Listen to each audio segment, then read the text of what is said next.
আয়ারাম গয়ারামের party Trinamool এবং BJP পানিহাটিতে বিক্ষোভ কর্মসূচিতে তোপ দাগলেন সন্দেশখালীর প্রাক্তন বাম বিধায়ক নিরাপদ সর্দার। সন্দেশখালীর ঘটনা শহর এবং গ্রামে ছড়িয়ে দেওয়ার জন্য প্রতিবাদ মিছিল সংগঠিত করা হয় পানিহাটি সিপিএম এরিয়া কমিটির পক্ষ থেকে। এই প্রতিবাদ মিছিলে সিপিএম কর্মীদের সঙ্গে পা মেলালেন সন্দেশখালীর প্রাক্তন বিধায়ক নিরাপদ সর্দার। সমগ্র মিছিলে হেঁটে প্রতিবাদ সভা হওয়া পানিহাটি পৌরসভার সামনে প্রতিবাদী সভায় নিরাপদ সর্দার বলেন, দেখবেন যে সন্দেশখালী যে ঘটনাকে কেন্দ্র করে সন্দেশখালীর মানুষ ঐক্যবদ্ধ আন্দোলন করছে, এইটা হচ্ছে গণতান্ত্রিক আন্দোলন এবং জনগণের বিক্ষোভ এটাই। সেই বিক্ষোভের কাছে সন্দেশখালীতে এই মুহূর্তে তৃণমূল ব্যাকফুটে আছে।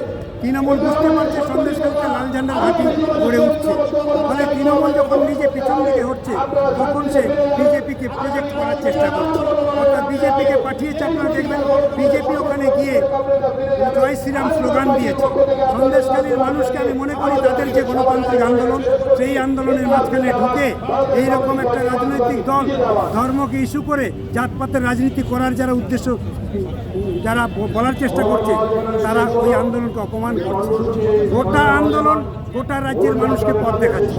গণতান্ত্রিক আন্দোলন, সব অংশের মানুষ একজোট হয়েছে তৃণমূলের দুর্নীতির বিরুদ্ধে, তৃণমূলের নারী নির্যাতনের বিরুদ্ধে, তৃণমূলের জমি লুটের বিরুদ্ধে, তৃণমূলের বর্গাদার লুট করার বিরুদ্ধে সব মানুষ একজোট হয়েছে। এই সব মানুষ একজোট হয়ে গণতান্ত্রিক আন্দোলন প্রমাণ করে দিচ্ছে আগামী দিন লোকসভা নির্বাচনে তারা কোন দিকে যাবে।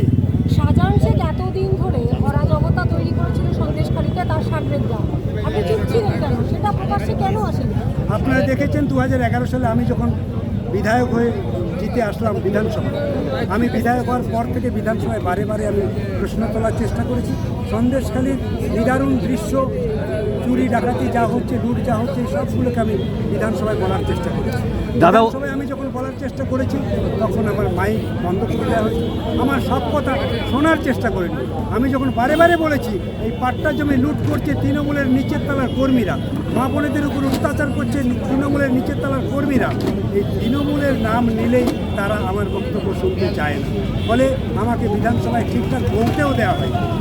আমার তো দায়িত্ব বিধানসভায় বলা, পাবলিকের কাছে বললে তো সেটা যাবে না। তাহলে আমি যেহেতু নির্বাচিত প্রতিনিধি, বিধানসভার এমএলএ, তাহলে আমার দায়িত্ব কোথায় বলা? আমাকে বলতে হবে তো বিধানসভায়। আমি বিধানসভায় বলেছি। আজকে যদি ওরা বলে এতদিন চুপ ছিলেন, ওরা ঠিক বলছে না, অসত্য কথা বলছে। আমি বলছি ঠিক না বেঠিক সেটা বড় কথা নয়। আপনারা চলে যান বিধানসভাতে, আমার বক্তব্য নোট করা আছে, বের করে নিন বিধানসভায়, ওটা যুগ যুগ ধরে থাকবে আমি কি বলেছি। আজকে সেই কথা যখন আমাদের পার্টির secretary, general secretary Mohammad Salim বলার চেষ্টা করছে ধরে ধরে, তখন ওদের আস্তে আস্তে মুখটা বাংলার পাঁচ হয়ে যাচ্ছে। বিচারপতি অভিজিৎ গঙ্গোপাধ্যায়ের ইস্তফা প্রসঙ্গে নিরাপদ সর্দার বলেন, দেশ তথা রাজ্য জুড়ে যা পরিস্থিতি তৈরি হচ্ছে, আমাদের রাজ্য প্রশাসন এবং আইন বলে কিছু নেই। আইন মমতা ও মোদী কেউ মানে না। প্রতিদিন চোরেদের পক্ষে কাজ করছে মমতা ব্যানার্জি। বিচার ব্যবস্থাকে একদিকে মমতা টানে, অন্যদিকে মোদী। আমার মনে হয় তাদেরকে হয়তো বাধ্য করা হচ্ছে সেখান থেকে সরে আসার।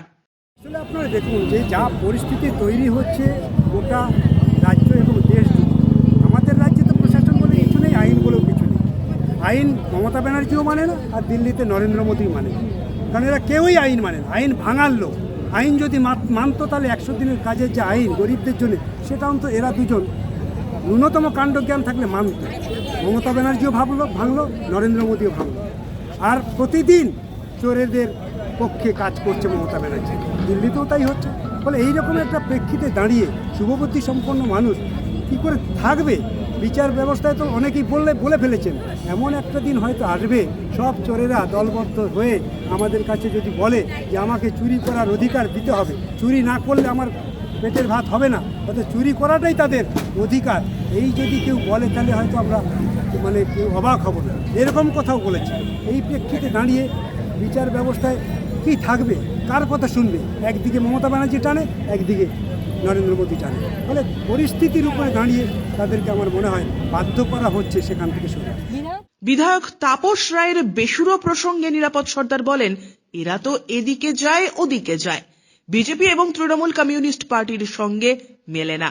এরা হচ্ছে আয়ারাম ও গয়ারামের পার্টি। এরা বিজেপি থেকে তৃণমূল ও তৃণমূল থেকে বিজেপিতে এসে নেতা হয়ে যাচ্ছে। এরা এপিট ওপিট করে চালিয়ে যাচ্ছে। এদের তো এদিকে যায় ওদিকে যায়, এদের নিয়ে আমি বেশি কথা বলতে চাই না, কারণ বিজেপি এবং তৃণমূল এইটা তো কমিউনিস্ট পার্টির সঙ্গে মেলে না। আয়ারাম গয়ারামের পার্টি হচ্ছে এরা, যে তৃণমূল থেকে ছেড়ে বিজেপিতে আছে সেও নেতা হয়ে যাচ্ছে, বিজেপি থেকে তৃণমূলে আছে সেও নেতা হয়ে যাচ্ছে, অর্থাৎ এপিট ওপিট করে তারা চালিয়ে যাচ্ছে দেশ এবং রাজ্যটাকে।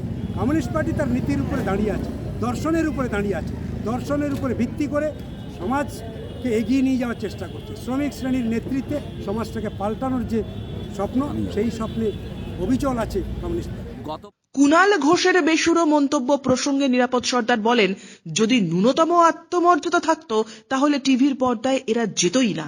যে লোকটা সাধারণ খেটে খাওয়া মানুষের টাকা লুট করেছে, সেই লুট ও আত্মসাৎ করা বড় ডাকাত, বড় চোর।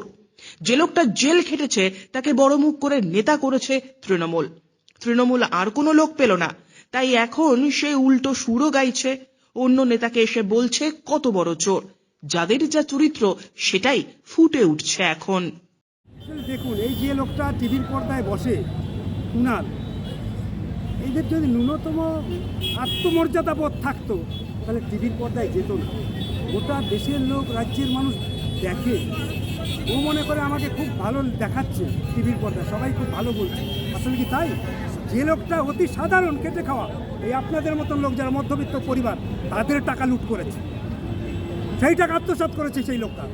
সেই আত্মসাৎ করা লোক বড় ডাকাত, বড় চোর, যে জেল খেটেছে তাকে তৃণমূল আর লোক পেল না, তাকেই সে মুখ করে তুলেছে। ফলে সে এখন উল্টো সুরো গাইছে, অন্যদেরকে আবার সে বলছে সে কত বড় চোর। ফলে এই যে জিনিস ওদের মধ্যে হয়, এইগুলোকে আমি ঠিক বলতে চাই না, কারণ এদের ক্যারেক্টার ওই রকম, যাদের যা চরিত্র সেটাই ফুটে উঠছে এখন। পানিহাটি থেকে মিন্টু চক্রবর্তীর প্রতিবেদন, চ্যানেল 24/7।